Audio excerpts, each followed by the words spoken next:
είναι αυτό?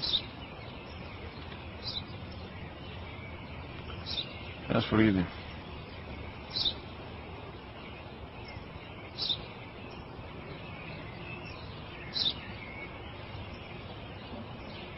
Τι είναι αυτό?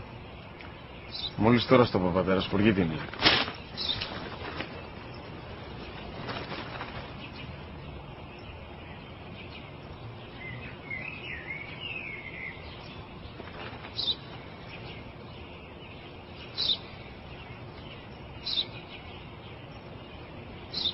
Τι είναι αυτό?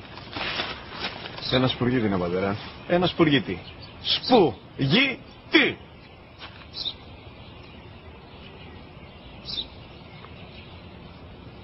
Τι είναι αυτό? Γιατί το κάνεις αυτό το πράγμα, μπορείς να μου πεις? Τόσες φορές σου είπα, είναι ένα σπουργίτη. Δεν το καταλαβαίνεις. Πού πας?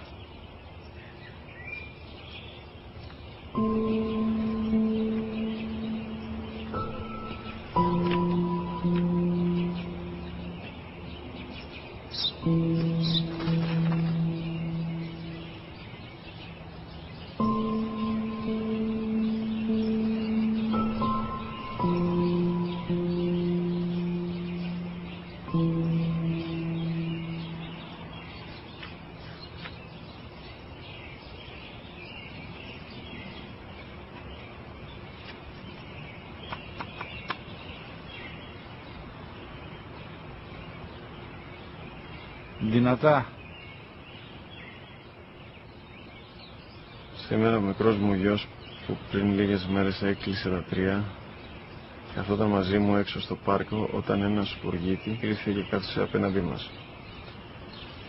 Ο γιος μου με ρώτησε 21 φορές τι ήταν αυτό και του απάντησα και τις 21 φορές ότι ήταν